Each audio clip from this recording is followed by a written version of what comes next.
첫 시간 주님께 안녕하세요. 대강교회 오훈 목사입니다. 2월 2일 금요일입니다. 하나님 우리에게 주신 말씀은 마가복음 1장 14절에서 28절까지 말씀입니다. 요한이 잡힌 후 예수께서 갈릴리에 오셔서 하나님의 복음을 전파하여 이르시되 때가 찼고 하나님의 나라가 가까이 왔으니 회개하고 복음을 믿으라. 하시더라. 갈릴리 해변으로 지나가시다가 시몬과 그 형제 안드레가 바다에 금을 던지는 것을 보시니 그들은 어부라. 예수께서 이르시되 나를 따라오라. 내가 너희로 사람을 낚는 어부가 되게 하리라. 하시니 곧 그물을 버려두고 따르니라. 조금 더 가시다가 세베대의 아들 야고보와 그 형제 요한을 보시니 그들도 배에 있어 그물을 깁는데 곧 부르시니 그 아버지 세베대를 품꾼들과 함께 배에 버려두고 예수를 따라가니라.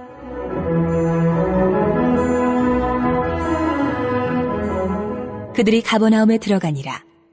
예수께서 곧 안식일에 회당에 들어가 가르치시매 무사람이 그의 교훈에 놀라니 이는 그가 가르치시는 것이 권위 있는 자와 같고 서기관들과 같지 아니함일러라.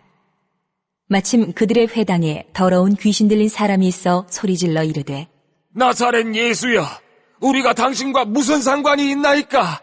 우리를 멸하러 왔나이까? 나는 당신이 누구인 줄 아노니 하나님의 거룩한 자니이다. 예수께서 꾸짖어 이르시되 잠잠하고 그 사람에게서 나오라. 하시니 더러운 귀신이 그 사람에게 경련을 일으키고 큰 소리를 지르며 나오는지라. 다 놀라 서로 물어 이르되 이는 어찌미냐? 권위 있는 새 교훈이로다. 더러운 귀신들에게 명한즉 순종하는도다. 하더라. 예수의 소문이 곧 온 갈릴리 사방에 퍼지더라. 아멘.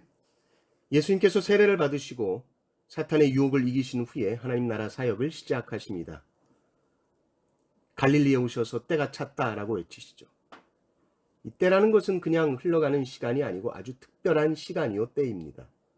하나님의 구원 역사가 시작되는 아주 중대한 순간인 것이죠. 하나님 나라가 이 땅 위에 임하도록 사역하시는 그 시작입니다. 바로 복음의 시작이죠.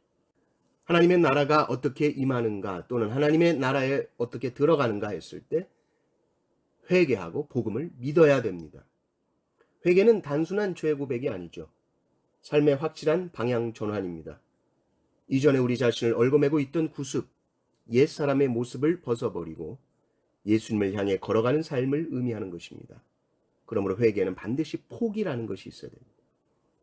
아무것도 포기하지 않으면서 회개했다고 하거나 아무 결단도 하지 않으면서 회개했다라고 하는 것은 참된 회개가 아니죠. 그래서 회개하고 복음을 믿으라. 그리고 그 이후에 나오는 이 제자들의 모습은 회개가 무엇인지를 우리에게 분명하게 보여줍니다. 바로 포기와 결단이죠.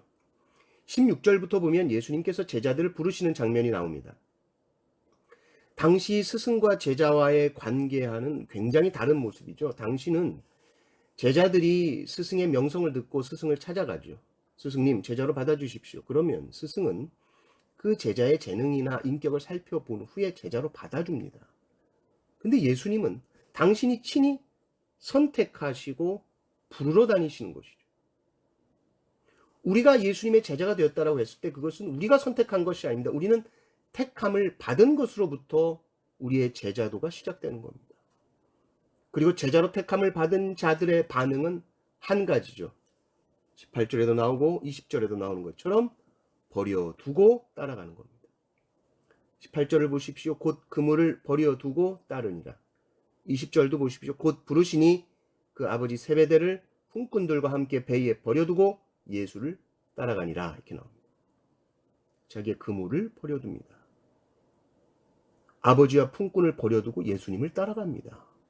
자신의 생업도 또 심지어 가족도 예수님의 제자가 되는 것보다 우선일 수 없다라는 것입니다. 왜냐하면 이들이 앞으로 할 일은 그들이 하던 어떤 물고기 잡는 일과는 비교할 수 없는 일이기 때문입니다. 바로 사람을 낚는 일입니다. 본래 사람을 낚는다라는 표현은 구약의 예레미야 16장 16절에 나옵니다. 여기서는 사실은 부정적인 의미로 사용되었습니다. 포로가 바벨론으로 강제로 끌려가는 모습을 사람을 낚는 것으로 표현했습니다. 그런데 예수님이 말씀하신 이 사람을 낚는다는 것은 정확히 반대의 의미입니다. 사탄의 나라에 묶여있던 자들을 불러내어서 하나님의 나라로 데리고 가는 겁니다. 사망의 나라, 흑암의 나라에서 불러내어서 빛의 나라, 생명의 나라 데리고 가는 겁니다. 그것이 사람을 낚는 겁니다. 사탄의 나라에서 끌어내서 하나님의 나라, 그 아들의 나라로 인도하는 일을 위해서 예수님께서 제자들을 부르고 계신 것이죠. 그래서 이 제자를 부르시는 사건 뒤에 바로 예수님께서 귀신을 내쫓는 사건이 이어서 나옵니다. 예수님께서 말씀 한마디로 귀신을 쫓아내십니다. 요라는 의식이나 주문을 외운다 그런 수단 없이 단지 권위 있는 명령 한마디로 귀신을 쫓아내십니다. 예수님께서 제자들에게 보여주신 거예요. 가르치시는 거죠. 이렇게 사람을 낚는 거다. 우리는 이 일을 하는 거다. 평생 네가 물고기 잡으면서 살 수 있지. 그런 삶을 부정하는 것은 아니다. 그러나 내 제자가 되었다라는 것은 이제는 생계를 위해 먹고 사는 것을 위해서 물고기 잡는 삶이 아니라 하나님 나라를 위해서 사람을 낚는 어부로 사는 것이다. 사람 낚는 어부는 사탄의 권세에 매여 있는 자들을 그 나라에서 끌어내어서 하나님의 나라로 인도하는 것이다. 너희 제자들은 나와 함께 그 일을 하게 될 것이다. 는 것이죠. 우리는 모두 예수님의 제자들입니다. 우리가 예수님을 찾아가지 않았습니다. 예수님이 우리를 찾아오셨고 우리를 불러주셨습니다. 이제 우리는 우리를 위해서 자신을 위해 사는 자들이 아니라 사람을 살리는 일을 하기 위해 부름받은 자들이고 하나님의 나라와 그 영광을 위해 사는 자들이 된 것입니다.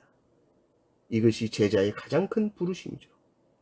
이 부르심을 따라가십시오. 오늘 여러분들이 어느 곳에 있든지 물고기에 집중하는 삶이 아니라 사람에 집중하는 하루 되시기를 주님의 이름으로 축원합니다. 아멘.